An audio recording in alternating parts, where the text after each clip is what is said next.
There's a blowout in Dubai. The Sedco Rig 7 has blown out. And you could sense that there was something about to happen. And telling me that I had to have the names of 10 people that I needed to fire. That's when we first got there. It occurred while they were running casing. I'm probably waiting for the helicopter and a crew change on that. If you look at it, cigar in my hand. And the directional driller that was in charge of that from on our rig, Yeah. a Canadian called Garvin Ibbotson.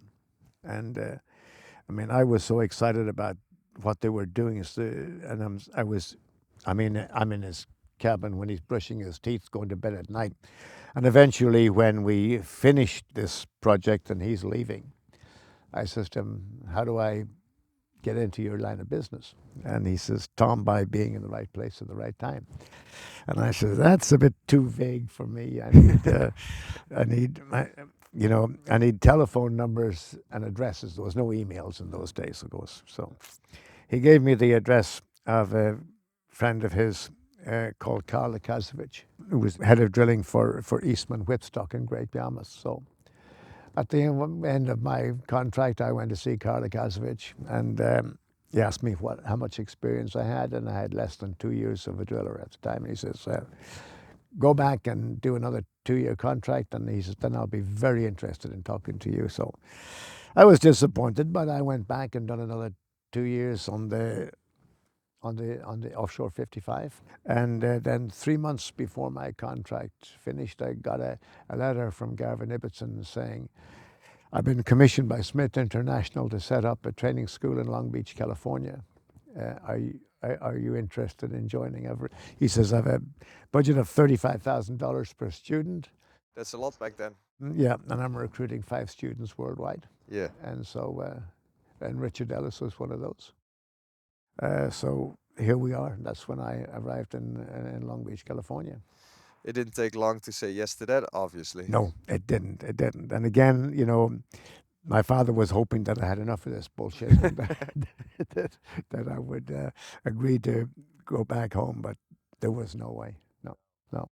I finished my contract in the Middle East with the offshore drilling company in November of 74. I had to stop off in Beirut for an interview with Earl Cromwell and Al Kite. And of course, I met Al Kite again when he was vice president of Eastman Whipstock. And you could sense that there was something about to happen. This was just a few months before the start of the civil war in Beirut. But and that stage, a lot of the oil companies were living, people were living in Beirut. Beirut was a super place in those days. They call it the Paris of the Middle East, and it was really, really, really nice. I stopped off in Beirut, then came to London, and I had another interview with Carl Mercer. And Carl Mercer says, "I don't know why you have to come to see me, because they've already approved your situation and you are going to fly to Long Beach, California on the 8th of January. So I had just a little over a month at home. Pack your bags. Packed my bags and landed in Los Angeles. It was a 1-year training course, basically. It was quite interesting. Because of the directional drilling. It wasn't directional drilling first. Basically, you'd go out on a job. Although the first thing was, we go down to this car parking lot. And of course, in those days, they spent a lot of money on your education. There's no doubt about that.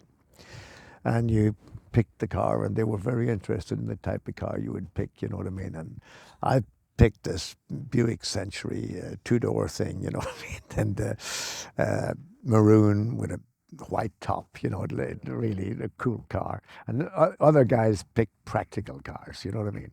And of course, these guys had always taken the piss out of you, you know, because it was, you know, they said to me, "Tom, you'll make the perfect service hand." He says, "You're short enough to kiss ass and sleep in your car."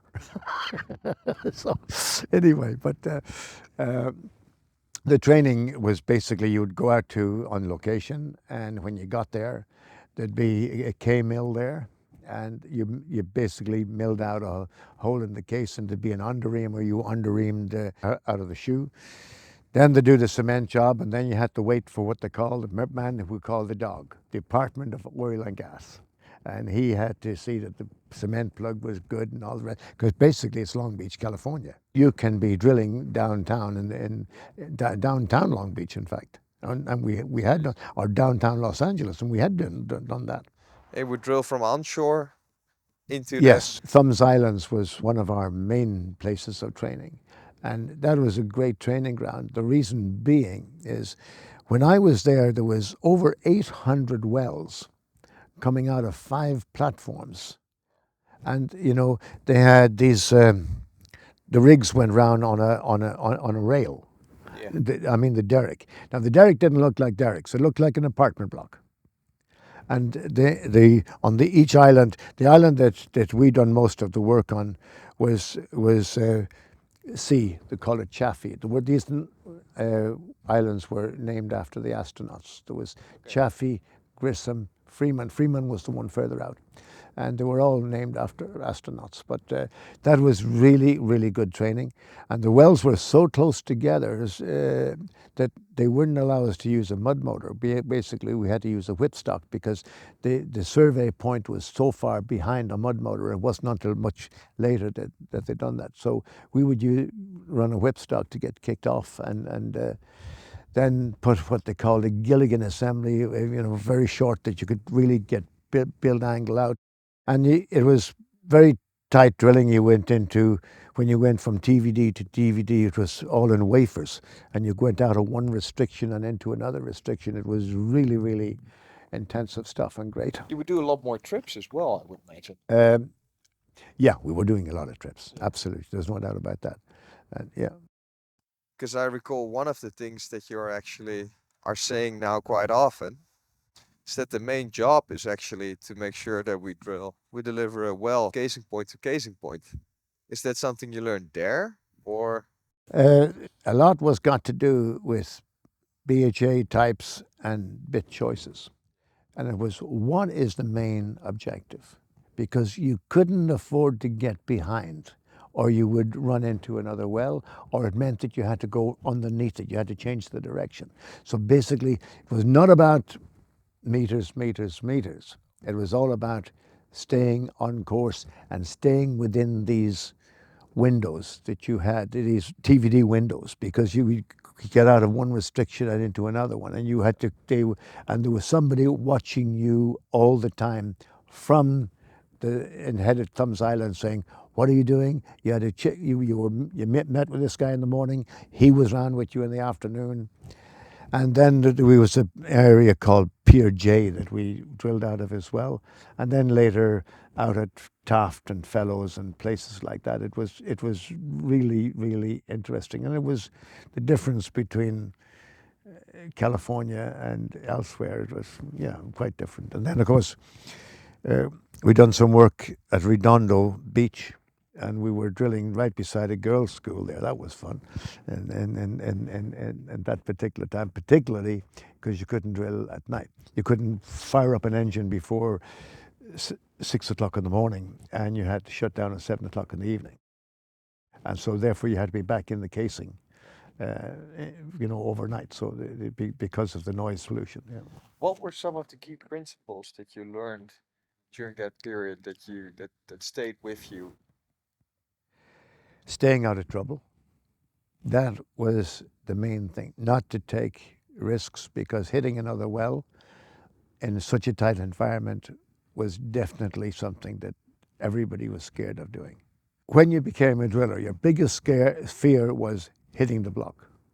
Now, I never done that, but I remember I was coming on shift one morning, and Ike Landry basically says to me, now you can call me 2-block Ike. He says, I hit the crown, but I didn't break it. I didn't break the line, but he hit the crown. You count the joints as you're coming up all the time, because it's something that you always are scared of.